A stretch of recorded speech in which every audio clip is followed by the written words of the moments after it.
But if you are prepared and if you are doing things, if you're part of a speaking club or something like that that can give you those skills over time without the pressure, it's a very doable skill.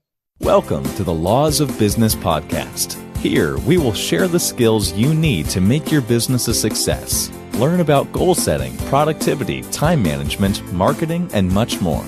Hear inspiring stories with today's best business leaders and join a hub of thousands of passionate entrepreneurs across the world. And now, here's your host, Jamil Jama. Hello, everybody, and welcome to the Law of Business podcast, where I interview entrepreneurs that can help you to start and grow your business. I'm Jamil Jama, and today I'm interviewing Nathan Eckel, host of BeTheTalk.com, a 7-day-a-week interview show. Nathan empowers tomorrow's talkers with tips, tools, and techniques to change the world with their talk. Nathan empowers others through ups and downs of his own growth journey, from recovering perfectionist to flexible influencer. Nathan Eckel has trained leaders on 4 continents. His second book, Leadership Lessons from Guatemala, tells the backstory of a nationwide values initiative that he facilitated in 2013. And it's a real pleasure to welcome Nathan Eckel on the show. Nathan, thank you so much for taking your time out to be here, because I know you're very busy. You do a 7-day-a-week podcast, so thank you so much for taking your time to do this. Oh, you're welcome, Jamil, and never too busy for your audience. So Nathan, when did you start your podcast, Be the Talk? Like when did you start that? Before we get to the main questions, when did you start podcasting, and when did you start being an entrepreneur? Sure. Well, not very long ago. This is 1 month to the day today. 1 month. Oh, that's brand new. That's brand spanking new. That's brand new. And there's a quote. If you can speak, you can influence. If you can influence, you can change lives. And as I said in your intro, you are a speaker. Can you tell us how you got into speaking, and has it changed your life and business? Well, sure, Jamil. I mean, speaking is a way of life. I have a performance background, something that I don't talk about on my podcast almost at all, but I started out performing on stages. And so it became a pretty simple realization to realize that even though as a speaker, I put a lot of care and awareness and practice into what I do, but from a technical aspect and from a time aspect, not nearly as much as the type of performing that I was doing. So I can spend a lot less time practicing and preparing for an effective speech relative to the world that I came out of in the performing arts. That's cool. And public speaking is ranked among the top of people's fears. I've read, I don't know how true this is, I've read in some surveys that people fear public speaking more than they fear death.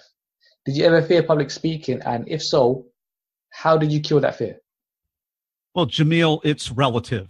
So as I just gave you a little bit of the backstory, when I compare whatever nerves I have as a public speaker to the nerves that I felt when I was about to prepare and perform a piece of classical music from memory for up to an hour and a half program in front of a live audience, and possibly for a grade when I was in the academic world, the level of nervousness that I get when I'm speaking is a whole lot less than that, and there's a whole lot more flexibility. So relative to the world that I came out of, it's a whole lot easier. It's a whole lot more, I can be a whole lot more productive and get a lot more done in a lot less time. And as you didn't say this, but I am really suspicious also about that quote about it's the greatest public fear is the fear of public speaking.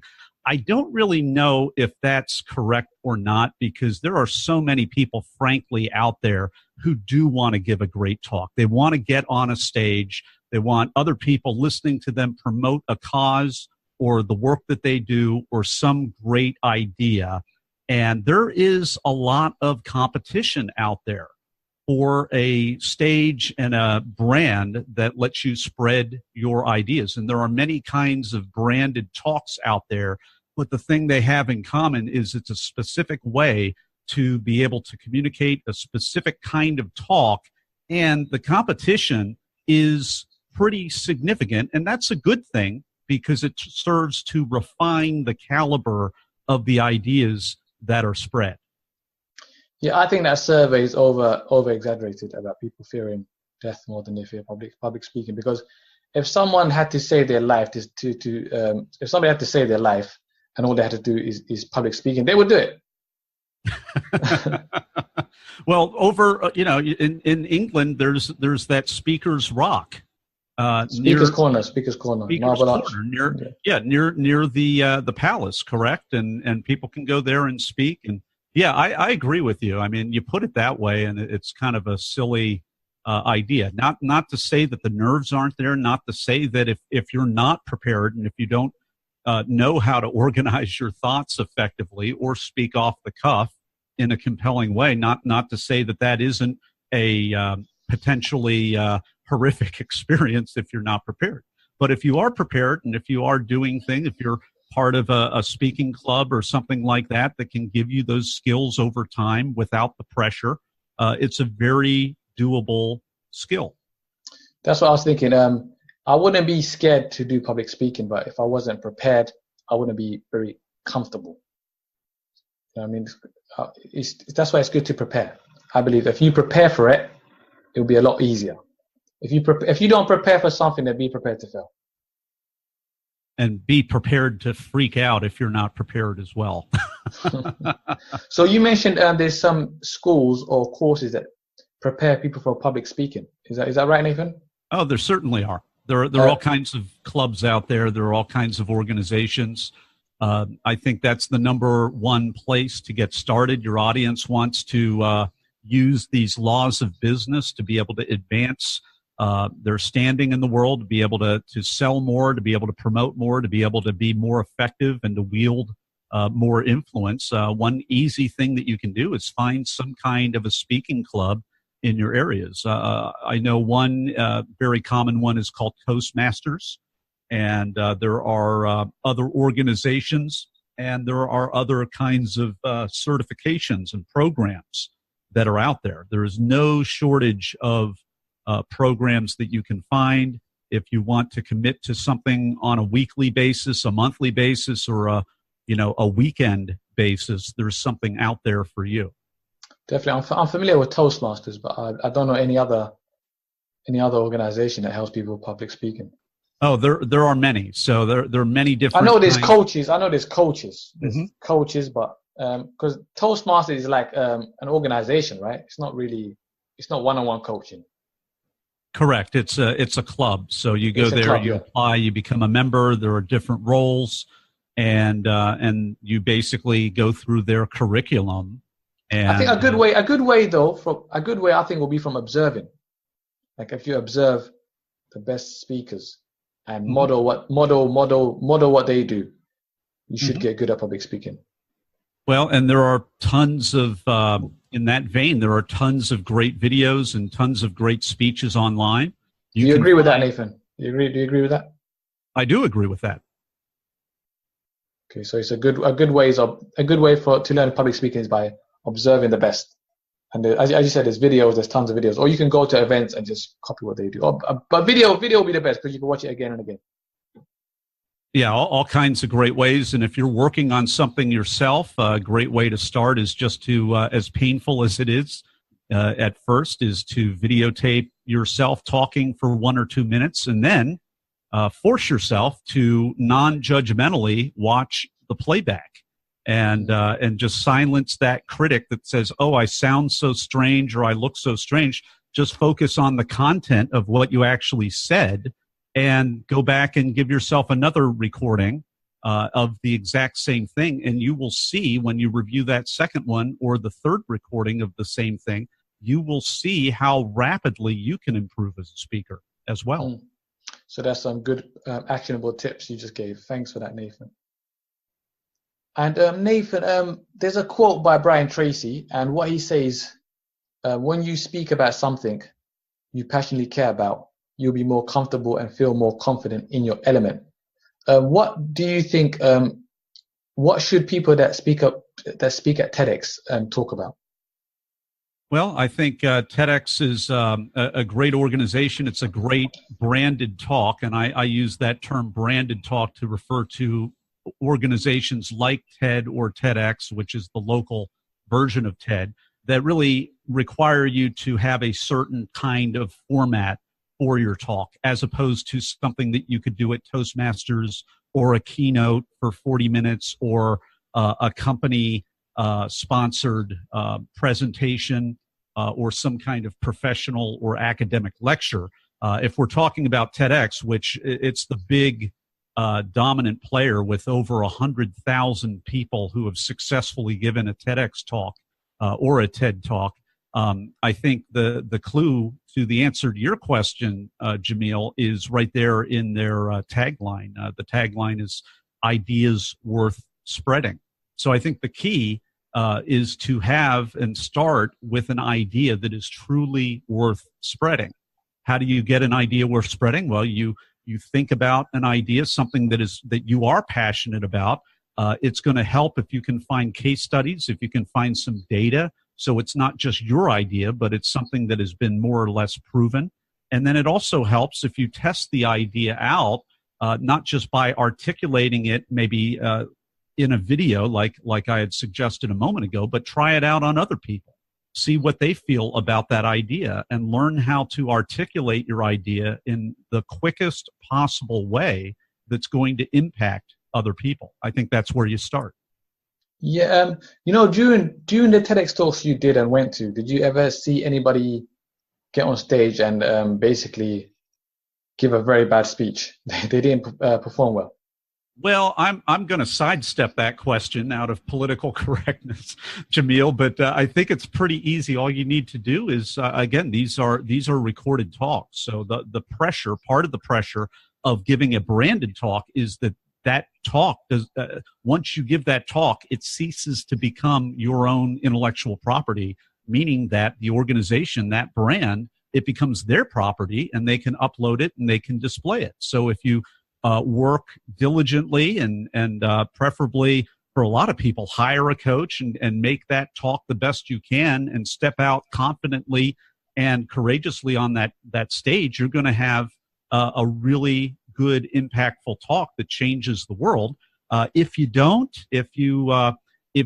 prepare, if you treat it without the level of respect that it necessitates, you will run the risk of giving a talk that doesn't necessarily change the world and having that talk up there for other people to see and not be all that moved by or enthusiastic by. So it's pretty easy to whether it's a TED Talk or a TEDx or many other kinds of branded talks out there. I know there's Aspen Ideas and Idea City and many different types of branded talks out there. They have their archives up there, and you can watch all kinds of videos. And many are amazing talks that change the world, and some may miss the mark sometimes. So with TEDx, do you only get one shot? Do you only get one chance to record your speech?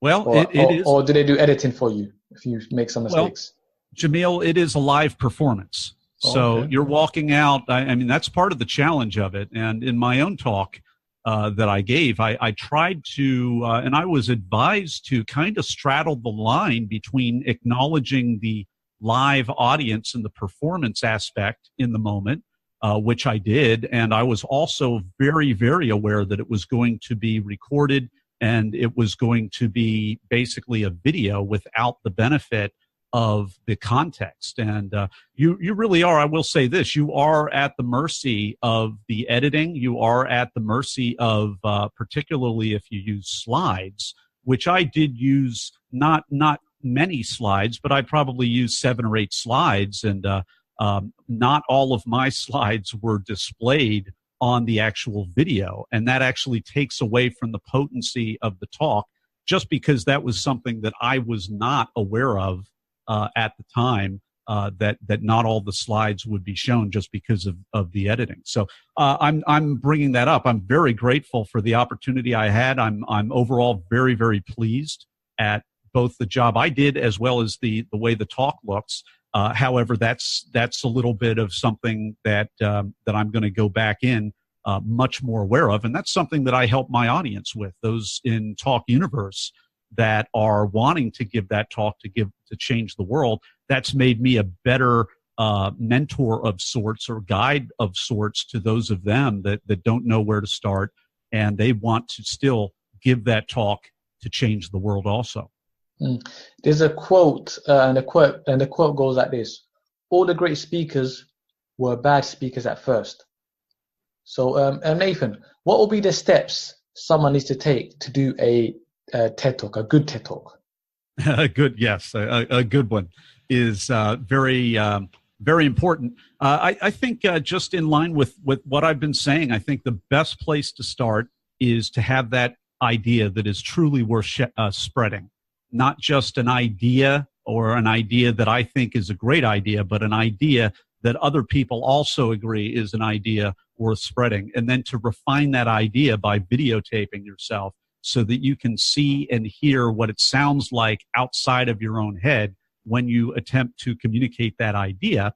And one of the things that I do in Be the Talk is I have a rapid fire question round. And the first question that I ask people is the question, were you invited to talk or did you have to apply?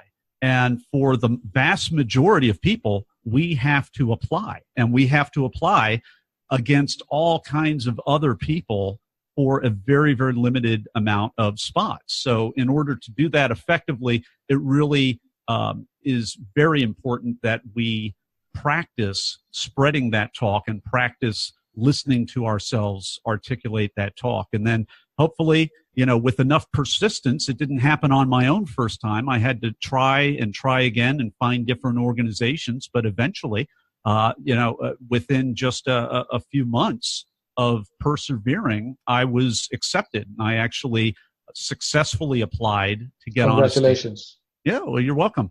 And so it was, I think it should be encouraging to people that you can persevere, that you can go from one organization to another, and you will not be given any feedback if that's something that, by the way, that is a little bit of a surprise to people. This is not some kind of a certification program or some kind of a training program. This is an audition.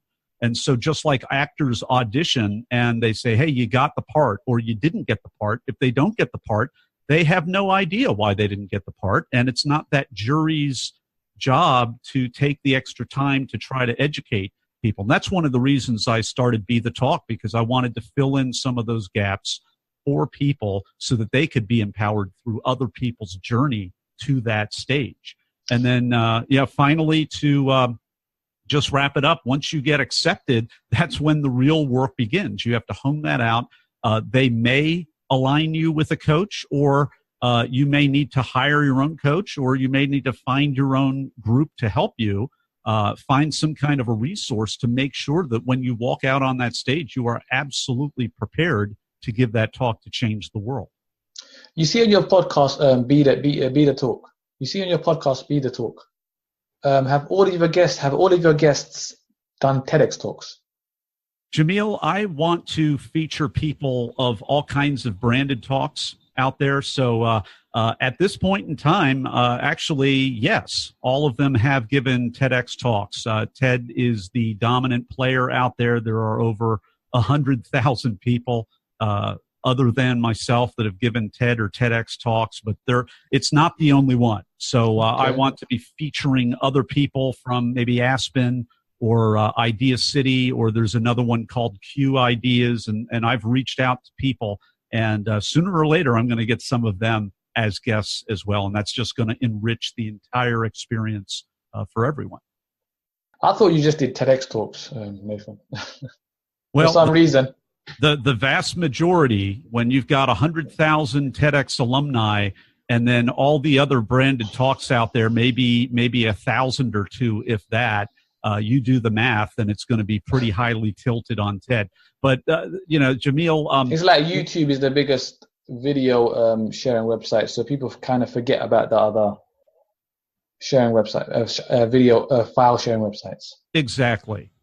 So it's really a numbers game, and the other thing is this isn't about it's not about giving a TED or a TEDx talk or a branded talk as much as it is learning from the journeys of other people that have been there and going behind the talk. Now we have to become the talk in a sense in order to be able to be given a platform to give the talk to change the world. Yeah. But we go behind the talk, and that entails all kinds of the preparation, all the stuff that you don't see behind the scenes. That's the purpose of Be the Talk, to go behind the talk so that the listener can become that talk and give that talk and change the world. Is that how you came up with the name as well, Be the Talk? It is. I think I started with, like we were talking a little earlier before recording on logos, and it's kind of like creating a logo.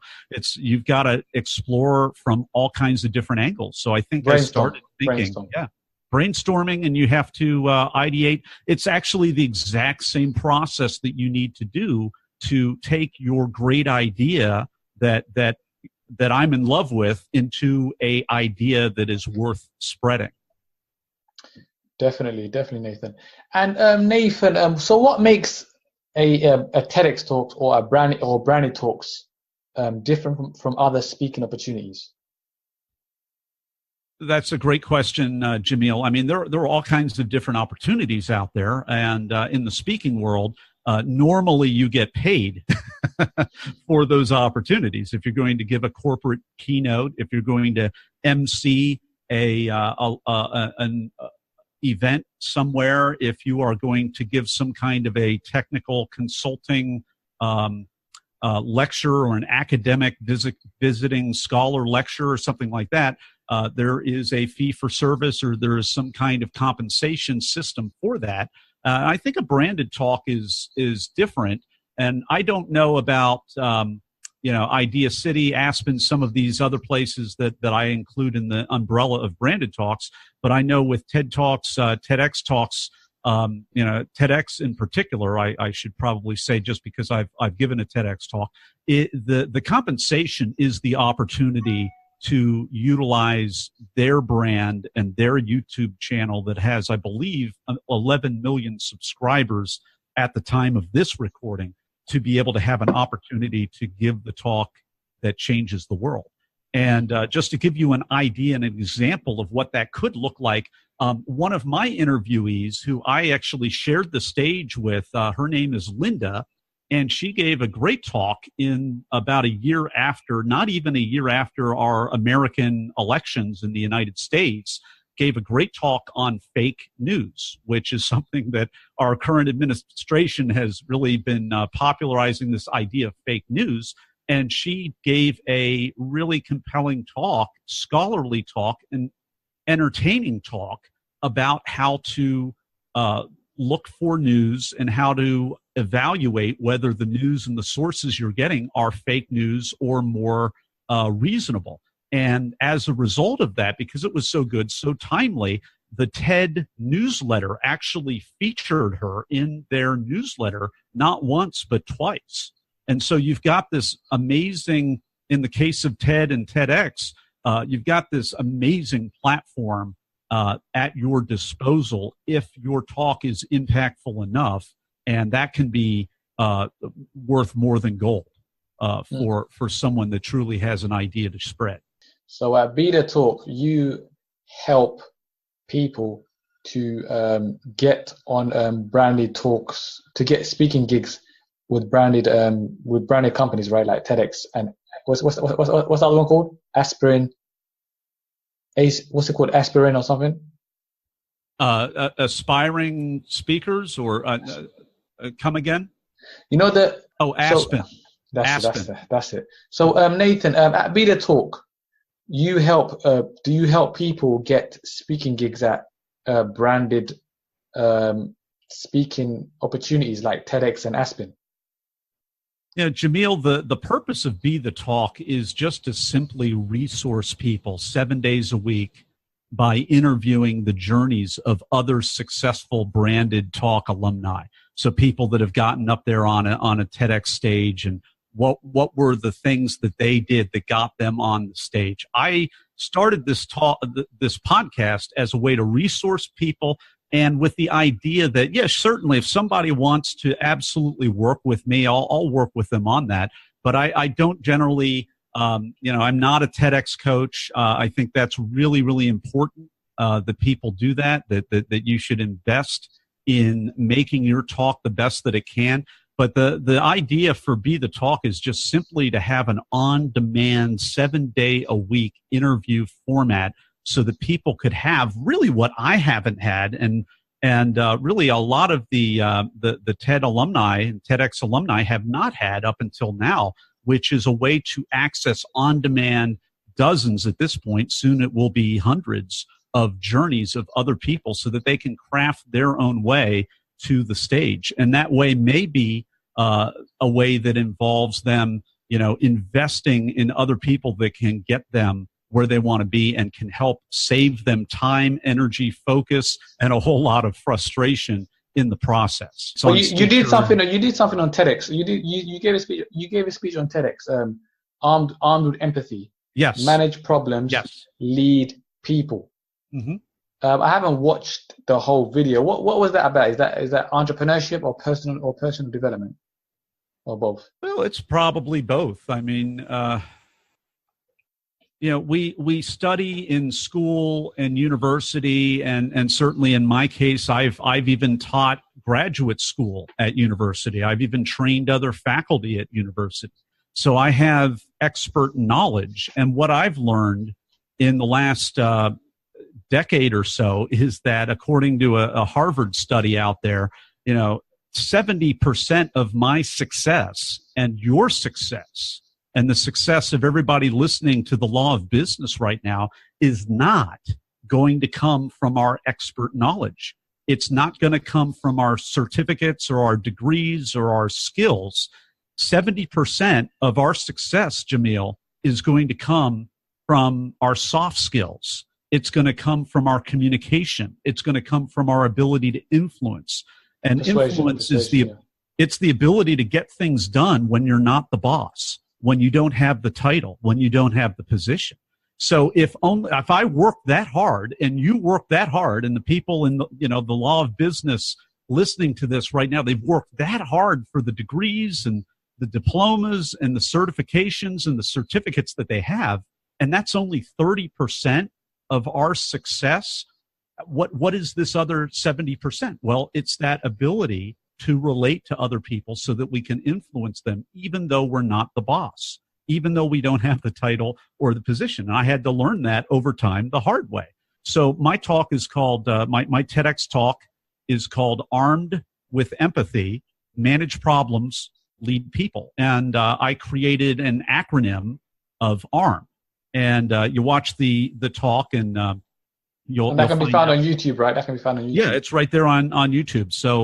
So you need to go through these 3 steps to arm yourself, not with guns or with a knife or with weapons, but you need to arm yourself with weapons of empathy so that you can prepare yourself, even if your heart is racing, even if you're in some kind of a conflict, if you're in a surprise, if you're in a traffic accident, if you're in some kind of unfortunate situation, if you're on a plane, something unexpected happens. How can we calm ourselves down and utilize this positive weapon of empathy to be able to reach out with people and be able to come to a mutually beneficial conclusion in as many situations as we possibly can? And not all situations are rosy, but using this, we can disarm other people. We can disarm our own fight or flight response, and we can have the greatest possible positive outcome. And I explain in the talk how to be able to do that through these. Awesome, Nathan. Nathan, sorry to go off topic a bit, but how do you feel about Trump giving guns to teachers, arming teachers? Oh, well, yeah, let's jump right into that. From what I'm seeing and what I'm viewing I on, know this is off topic, but it's way off topic. you're talking about arms. Yeah, So yeah, it just came to my mind. Well, I think that empathy is a far greater weapon than any kind of munition, and I think just in the light of the tragic calamities that we've been having here in the United States, you find out about people shooting up schools. Well, yeah, you find out about the backstory of these troubled teenagers and adults and people. I mean, we had the thing happen in Las Vegas. We had the thing happen in Florida in the school most recently. And these are troubled people who have not been shown love or empathy or caring by other people. And they've just gotten more and more hardened every single day. So I believe that the preemptive weapon is not a gun or a knife or a bazooka, but it's the weapon of empathy. And that's something that... And they can get that by listening to your podcast, I think. Well, you can learn the steps. And lest you think that I do this every single day, I don't. So in the case of the last interview I did a couple hours ago for Be the Talk, I interviewed a gentleman who gave his TEDx talk, and he became his talk became an exemplar of his best self. And now that the talk is past, he watches himself giving that talk to anchor himself and to show himself and remind himself what his best self looked like so that he can live according to those values. And I do that also for my talk. I need to be reminded every single day to reach out to other people with empathy instead of just living in my own head. Definitely. So Nathan, if anybody wanted to listen to your podcast and learn more about you, where can they find you? Well, I think I've said it 2 or 3 or 4 times already. You can go to bethetalk.com and you'll find the tips, tools, and techniques to help you give the talk to change the world, even if you've never given a talk before. And that includes entrepreneurs, right? It certainly does. Awesome. Nathan, I'd like to thank you so much for taking your time out to do this interview. I know it's meant to be just 20 minutes, but you extended it, and I appreciate and I'm grateful for that. Thank you so much, Jamil. And I would like to thank all the listeners for tuning in. If you know anybody that this interview will benefit, please share it with them. Please also let me know what you think in the comment section and subscribe. And I'm Jamil Jama. This is The Law of Business, and that was Nathan Eckel. Thank you all very much for listening. Thanks for listening to the Laws of Business podcast. Find out more about us on thelawsofbusiness.com. Thank you for being a part of our journey.